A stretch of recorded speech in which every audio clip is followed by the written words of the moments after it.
I guess I don't like the word roadkill because it just doesn't have anything to do with people driving in cars and being responsible for what happens. It's a word that's used to describe something that's not valuable. These animals have a life, had a life, and they're a meaningful life.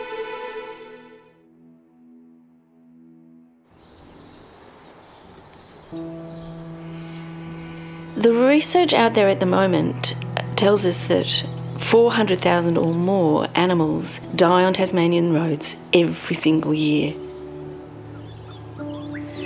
This doesn't account for all the animals that are mortally injured, that go to the side of the road and die agonisingly, or the joeys in pouches that sometimes take a long time to die as well. That equates to 45 animals an hour. I mean, that is horrendous.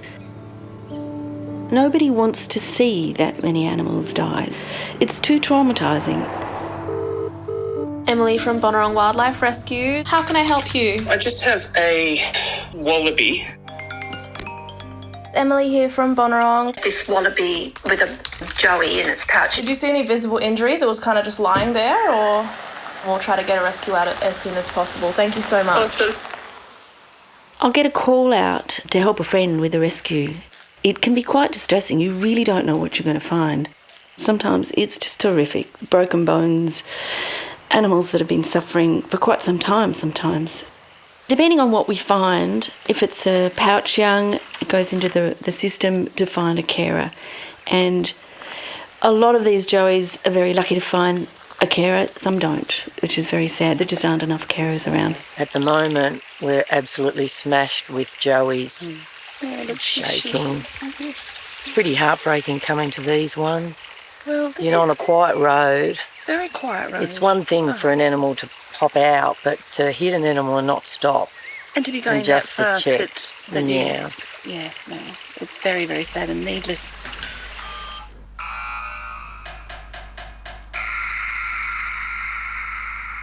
If the animal's injured, then it's to the vet for assessment. Little man, can you stand up?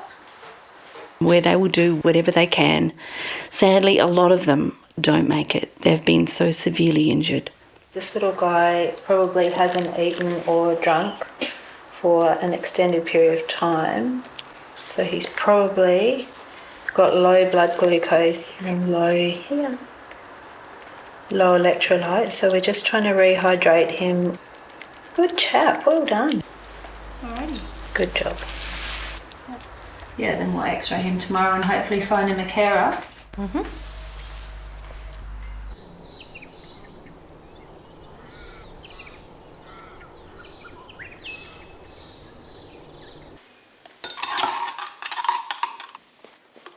Right now, I'm raising a joey that was very young when she came in.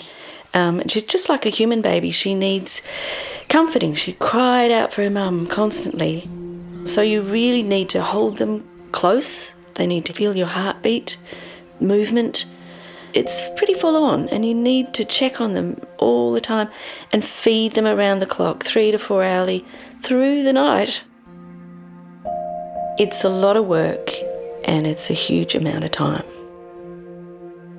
We do this for many, many months until they're old enough, they're weaned, and they're able to take care of themselves. It's a very close time. It's a close time if you were feeding your own child. So yes, you get to know them through this interaction. Go to sleep now. Hello? Hi, Jude. G'day, Jude. How are you, mate? Hi, sweetheart. Wildlife carers are an unrecognised asset. They get no financial assistance and almost, I'd say, very little recognition for what they do and how many animals they save. Hello, Bubby. Hello, little bub. They take on this responsibility tirelessly, and it can sometimes take over their whole lives. They obviously get a lot back from it, but it's an amazing job they do. There are very few species that I haven't raised. I've raised Tassie devils and At the moment I've got 3 little brush-tail possums, including little Fee here, an eastern quoll and 2 eastern barred bandicoots, which is enough to keep me out of trouble. I absolutely adore what I do, and I would not have my life in any other way, shape or form. Ever. Would I?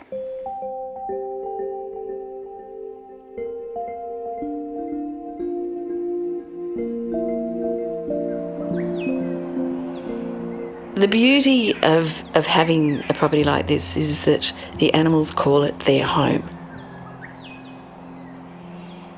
I'm an artist and I specialise in wildlife, Australian wildlife, Tasmanian wildlife, and I create my work in a jewellery form and sculpture.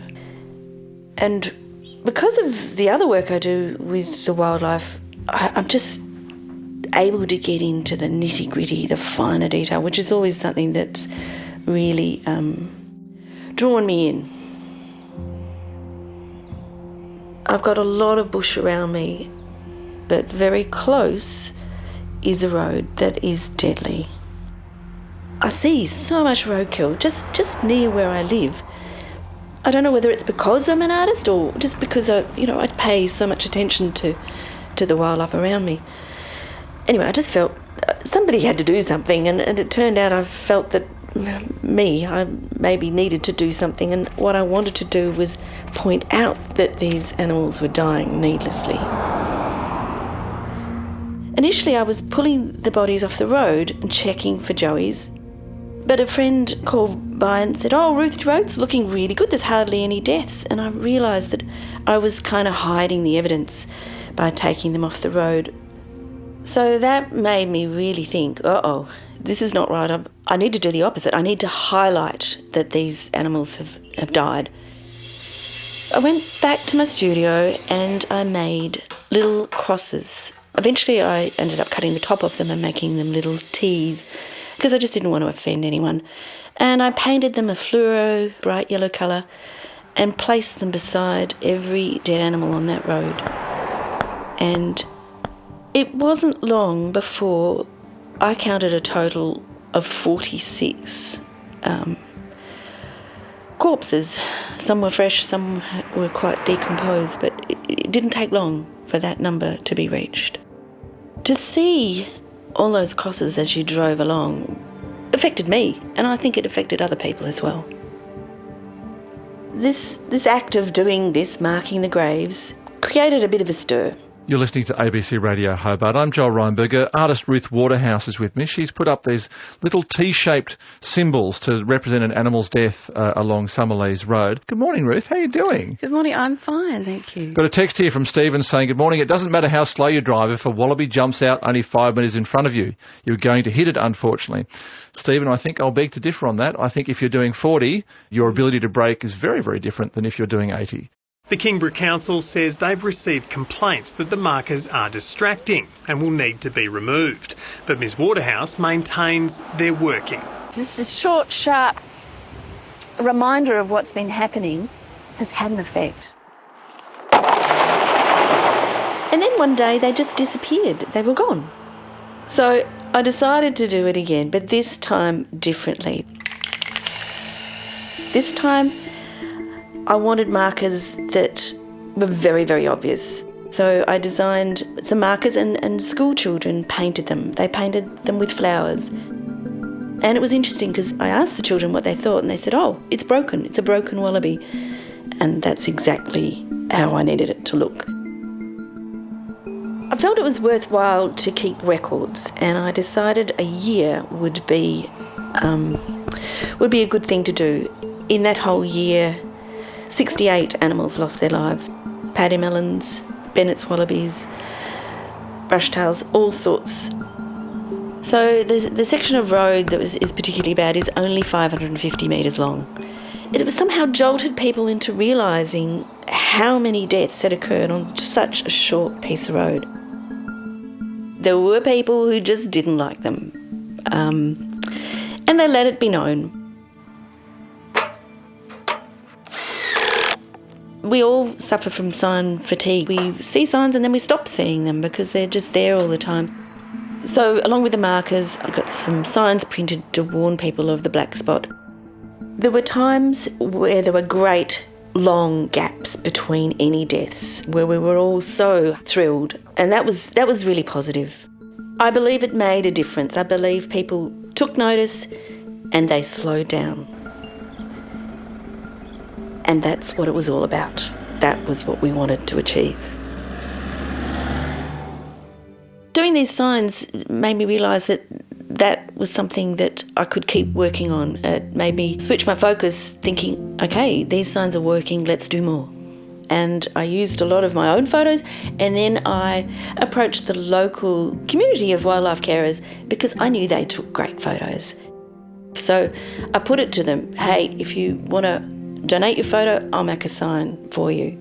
And they took off. People just really engaged with them, and I guess the fact that they are real animals that carers were looking after, that had come to grief on our roads, either orphaned or injured, struck a chord and made them more meaningful.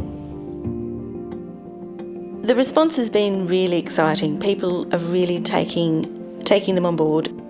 I've kind of lost track of how many signs I've produced and are up there now, but it's many, many hundreds. And they're going everywhere. It's great. Tasmania is well recognised as a place where you can see magnificent wildlife, some of it very rare, endangered. But our attitude is wrong. We drive around like the animals aren't even there. So if a person seeing one of these signs takes notice and next time they're out driving at night, they don't hit the mother and cause a baby to have to go into care, then that sign's done its job. It's a win-win.